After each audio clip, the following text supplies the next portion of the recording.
quer ver.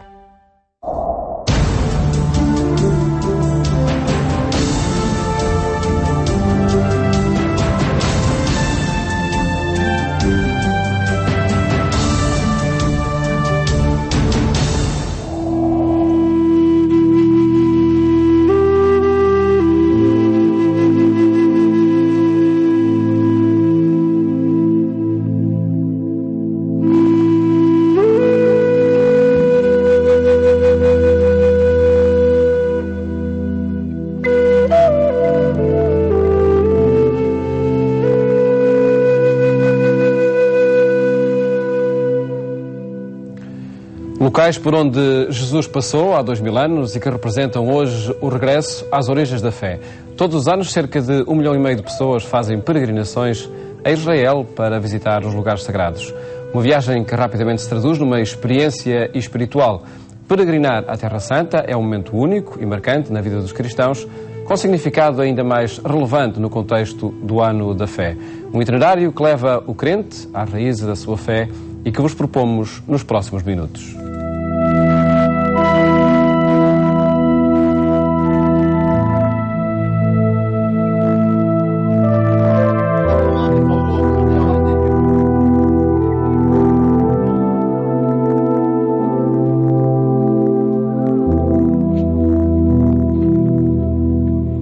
Seguir Jesus cada dia e em cada lugar está no ADN da fé cristã.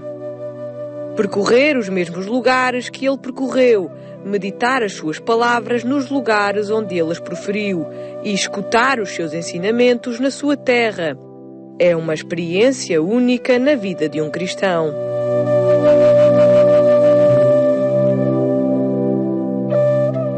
Uma peregrinação à Terra Santa convida assim a ir ter com Jesus e a, durante aquele tempo, percorrer as estradas, os lugares e os ambientes que ele percorreu há mais de 2000 anos.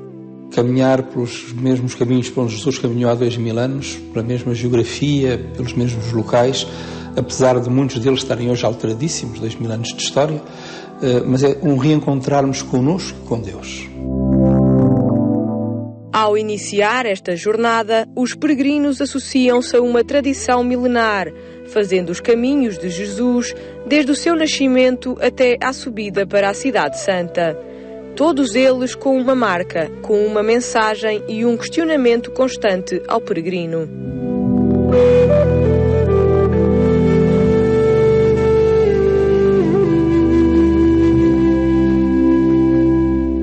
Em Nazaré, a Basílica da Anunciação, onde cada um de nós tem de perguntar que sim é que dá a Deus.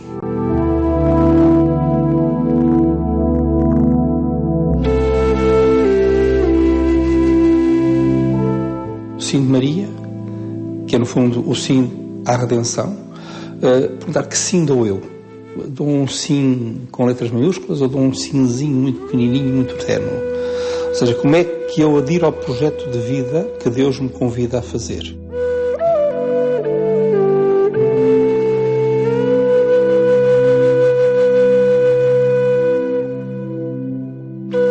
Ain Karen é um sítio paradisíaco. São duas montanhas, onde temos a Igreja da Visitação e a Igreja do Nascimento de São João Batista. Nós aí encontramos com a natureza. E ao mesmo tempo encontramos com uma coisa, é a dificuldade que nós hoje peregrinos ainda temos de ir de Nazaré até Ain Karen e que Maria teve. Ou seja, a questão de sermos peregrinos como Maria. Nós, quando somos peregrinos hoje, gostamos de ter hotéis de 5 estrelas, autocarros com ar-condicionado e com tudo o que for bom. Gostamos de comer muito bem nos nossos restaurantes, gostamos de comodidade. Maria, a primeira peregrina, não teve comodidade nenhuma. Fez 148 km por deserto, com frio, muito frio de noite, e calor, muito calor de dia. E é isso que nos confronta logo. Quer dizer, a minha atitude como peregrino, qual é? Tem que ser como a de Maria. Numa total pobreza e aberto àquilo que encontro no outro.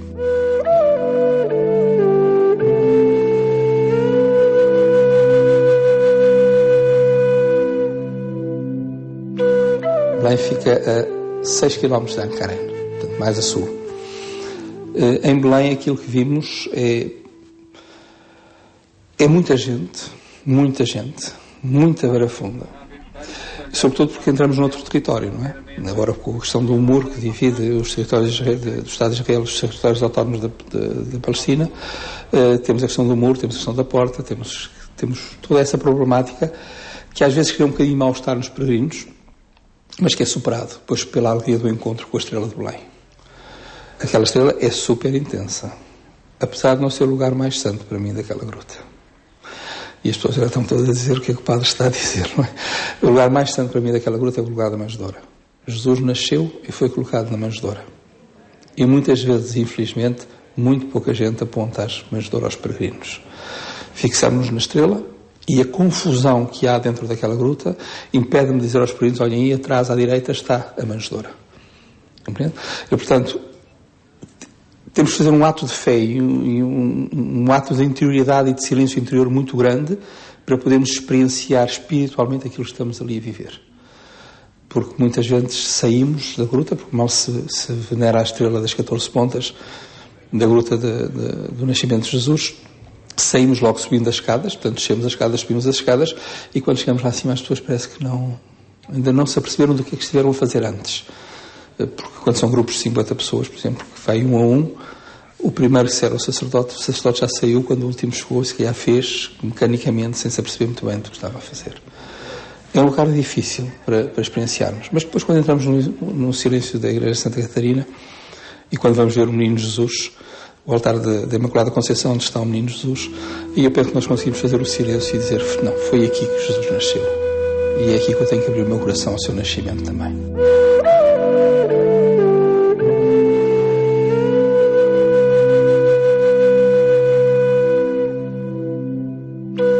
Eu penso que é capaz de ser o local onde os peregrinos conseguem experienciar melhor o que aconteceu há 2000 anos atrás.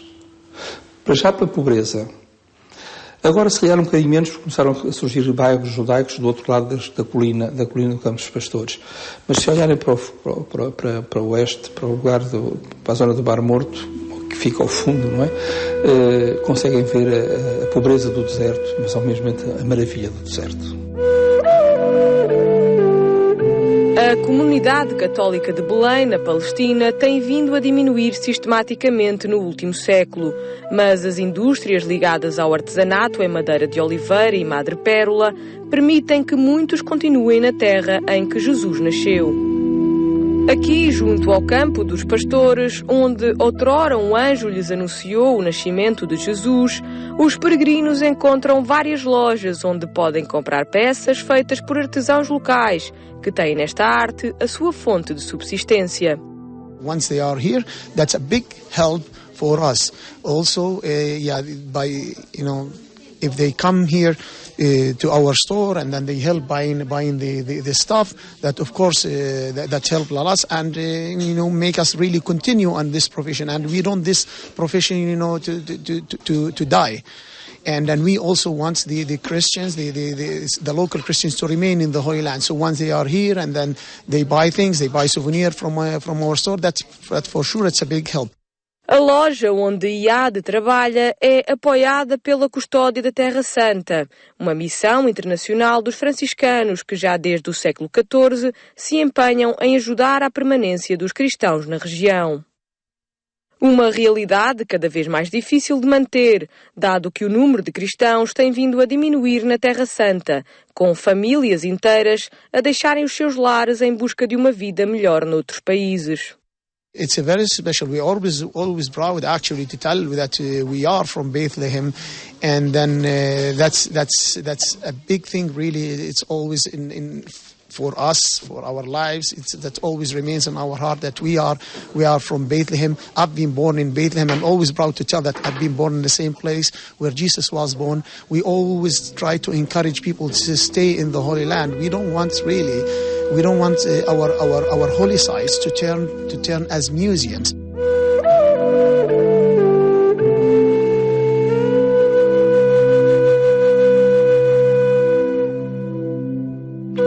Aquela terra seria assim, se calhar com cotas diferentes, porque são 2000 anos de sedimentação, não é? Com cotas diferentes, mas está lá. Está lá a terra por onde Jesus andou, Está lá o lago onde Jesus andou de barco e onde Jesus esteve com os apóstolos, onde Jesus, sobre as águas Jesus andou para ir ter com Pedro, e aí nós conseguimos experienciar verdadeiramente a graça e o milagre de Deus. Os peregrinos andam de barco neste lago em forma de harpa, local onde há 2000 anos Jesus começou a falar do reino de Deus.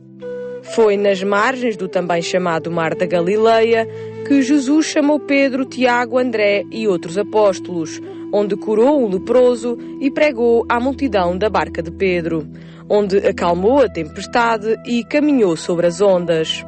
Olhar para aquela orla daquele lago, fazer silêncio dentro de mim, escutar o silêncio em que Deus me fala, é um reencontrar-me com a fé. É um reencontrar-me com Deus, e por isso com a fé. Mer Pérez é judeu, tal como muitos dos que vivem nesta região.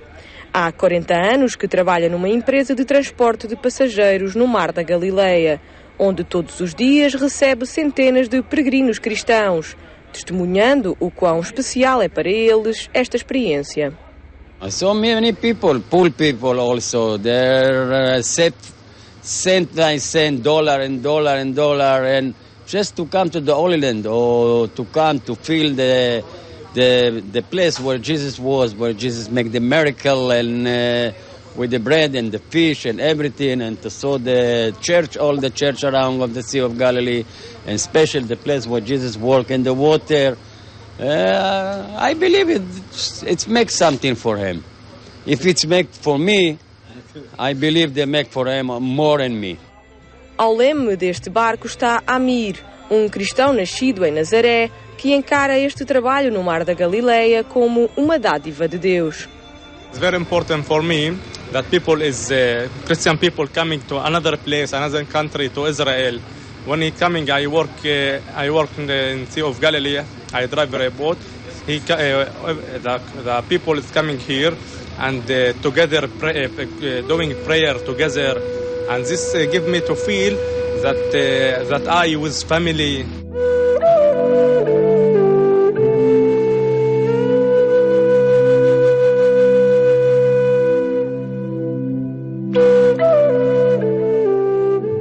Quando chegamos abaixo, quando chegamos a Cafarnaum, quando chegamos ao Primado de Pedro, conseguimos ver aquele horizonte largo das águas do Mar Tiberíades, com os montes Golãs à nossa esquerda, e experienciar realmente aquela serenidade e a graça que se calhar foi para aquela terra, se calhar não, foi mesmo para aquela terra, Jesus ter escolhido Cafarnaum como a sua cidade. Uma cidade que no tempo de Jesus era uma cidade próspera, a mais importante das margens do Mar da Galileia. Foi aqui que Jesus se estabeleceu, ensinando na sinagoga local, onde manifestou por várias vezes a misericórdia de Deus através de vários milagres. A maior sinagoga de toda a Alta Galileia estava em Cafarnaum.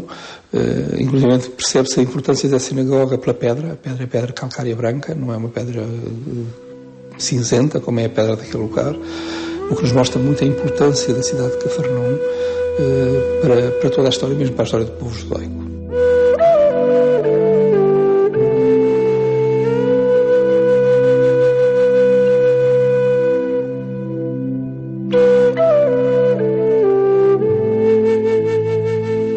É a meta da nossa peregrinação. Ou seja, nós peregrinamos à Terra Santa para ir a Jerusalém, para ir ao Santo Sepulcro. E por isso a ânsia, quando subimos da zona de Jericó até Jerusalém, o coração parece que nós vamos sentir a pressão atmosférica, mas também o nosso coração parece que vai batendo com mais força. E o olharmos para aquela cidade, para a serenidade daquela cidade é algo que mexe obrigatoriamente connosco.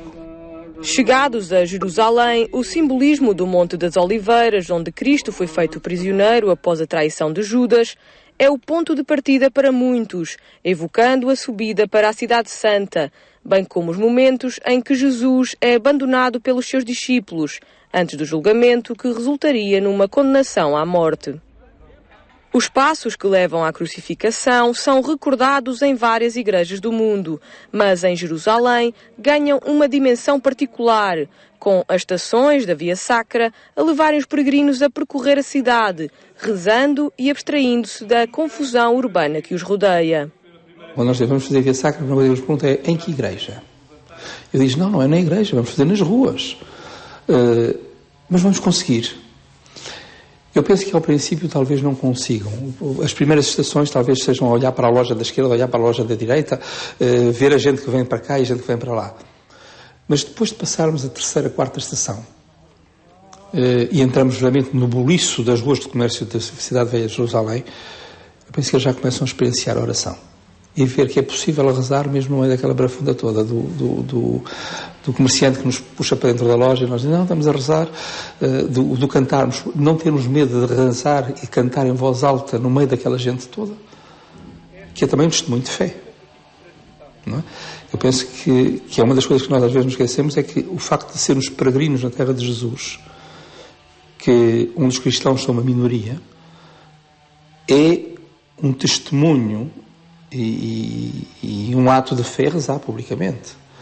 E então fazemos toda essa peregrinação e, apesar de subirmos escadas, descermos escadas, entrarmos em capela, sairmos de capela, nós conseguimos experienciar a Via Sacra. O culminar desta experiência acontece junto ao Santo Sepulcro, onde todas as preces se enchem agora de luz e de vida. Cristo ressuscitou, está vivo. Apesar de eu no Calvário poder meter a minha mão e tocar na rocha do Calvário, não é? Debaixo do altar ortodoxo, mas eu, para mim, a certeza é que é a certeza da vida, e Cristo, ali eu experiencio que Cristo está vivo. Se ele não estivesse vivo, seria vã a minha fé. Ou seja, se o sepulcro tivesse lá alguém, seria vã a minha fé.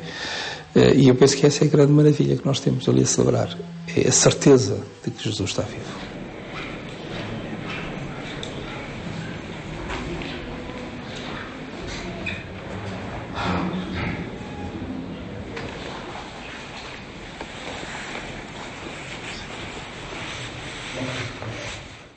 A missa do Santo Sepulcro, em que celebramos a ressurreição, é uma festa interior em cada um deles. E nota-se isso muito bem, sobretudo na alegria partilhada. Na alegria partilhada. E sobretudo da forma como vai havendo um crescendo de oração. Se ao princípio tínhamos medo de rezar, ao final já estamos todos a rezar de mãos dadas e abraçando-nos uns aos outros e sobretudo experienciando a graça que é a comunhão eucarística e que me leva realmente a experienciar a certeza deste Cristo ressuscitado. Termina aqui uma jornada de 7 dias pelos caminhos de Jesus. Dezenas de milhares de pessoas passam diariamente por este e outros passos que lhes falam da presença de Jesus e dos relatos históricos que a tradição deixou. As peregrinações feitas pela Comunidade da Terra Santa são um retiro. Não é um retiro fechados numa casa, em que nos isolamos do mundo para podermos meditar Deus, mas é um retiro em que vamos para o mundo, para no mundo meditar Deus. E por isso cada local é animado, na partilha que faço com os peregrinos, como guia de peregrinos que sou, pelos textos bíblicos, senão não tem sentido. Estes são, acima de tudo, dias de encontro para os peregrinos. Podemos fazer este itinerário, encontrarmos com Deus realmente nestes sítios, como dos pastores no silêncio. Em Nazaré, num silêncio um bocadinho menos ténue, no Lago de Tiberíades num silêncio total, na serenidade daquelas águas e do irmão Sol que nos aquece, e depois na barafunda do Santo Sepulcro. Desculpe-me esta expressão da barafunda do Santo Sepulcro, mas quem lá vai, ou quem já lá foi, entenderá o que eu estou a dizer. Filas intermináveis de gente, muitas centenas ou milhares de peregrinos no mesmo dia, no mesmo sítio, uns a rezar, outros a ver, outros a visitar, outros a fotografar, mas todos por uma mesma coisa: o sepulcro está vazio. A tradição de visitar a terra onde Jesus nasceu, pregou, morreu e ressuscitou remonta ao início do catolicismo, mas viria a ganhar consistência com a ação dos franciscanos no final da Idade Média, permitindo que os chamados lugares santos regressassem à posse das comunidades cristãs. A Custódia Franciscana da Terra Santa, uma missão internacional com 334 religiosos de 33 países, procura preservar esta memória. Em Israel, muitos locais que falam da vida de Jesus são guardados por frades franciscanos, que fazem um trabalho de divulgação e proteção da riqueza patrimonial e religiosa das comunidades cristãs desta região. Caminamos hacia una situación muy difícil. Os voy a dar solo dos datos. 1948, la creación del Estado de Israel. Los cristianos, hablo de los palestinos, que vivían en Jerusalén eran el 19,4% de la población. Hoy no llegan al 1,4%. Además, divididos en 20 grupos. Católicos latinos, 10, otro tipo de católicos, griegos ortodoxos, armenios, coptos, sirios, etíopes, protestantes, nada. Entonces, Belén, 1967, la Guerra de los 6 días, estamos hablando del otro día, los cristianos eran el 70% de la población, hoy no llegan al 12%. ¿Qué quiere decir esto? Que si no hacemos algo, Tierra Santa se va a quedar sin cristianos. Jerusalén, que es donde todos hemos nacido, por eso se dice la Iglesia Madre de Jerusalén, va a quedar sola o va a morir. O franciscano Artémio Vitores está há 43 anos em Israel. Tempo mais que suficiente para perceber o quão difícil é manter o diálogo entre os diferentes povos e religiões que ali habitam. Jerusalén es la ciudad de la paz y se dice que hay pocas ciudades, o quizá ninguna, que haya tenido tantas guerras. Todos nos saludamos con la palabra paz. As-salam aleikum, dicen los musulmanes, Masalame, o los cristianos, en árabe, Shalom, dicen los judíos. Nosotros los franciscanos siempre decimos paz y bien, o el Señor te dé la paz. Todos nos saludamos con la palabra paz. Y digo, no haya habido ciudades que hayan tenido más guerras, más opresión, más destrucción que Jerusalén.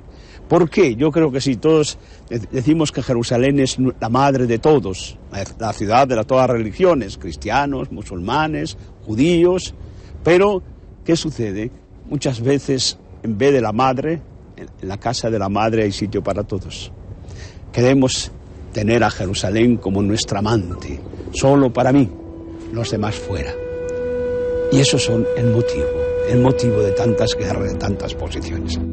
Durante este ano, muitos peregrinos foram à Terra Santa, fazendo aquilo que Bento XVI pediu a todos a quando do lançamento do Ano da Fé, que agora termina. Encontrar e reacender a chama da fé que está presente no interior de cada um. Não é possível permanecermos indiferentes. Não é possível. Cada pedra me diz algo sobre Jesus. Eu às vezes brinco dizendo que o Sr. Padre António Silva, Pereira da Silva, que foi meu antecessor como comissário da Terra Santa, sabia as histórias das pedras todas. Porque para cada pedra para ele tinha um significado. Um encontro com Jesus diferente, e cada um de nós vai encontrando esses mesmos lugares e essas mesmas pedras, não é? Mas o Sim de Maria em Nazaré, ninguém fica indiferente ao local da Gruta de Belém, ou da Gruta da Visitação, ou do Calvário, ou do Santo Sepulcro. Não ficamos indiferentes.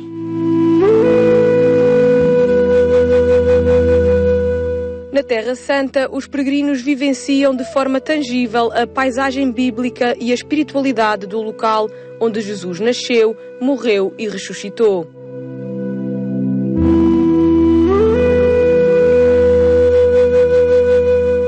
São dias que marcam e que não terminam no regresso a casa. Pelo contrário, a experiência de visitar a Terra Santa dará novo fôlego a um caminho que seguem depois nas suas paróquias e nas suas vidas.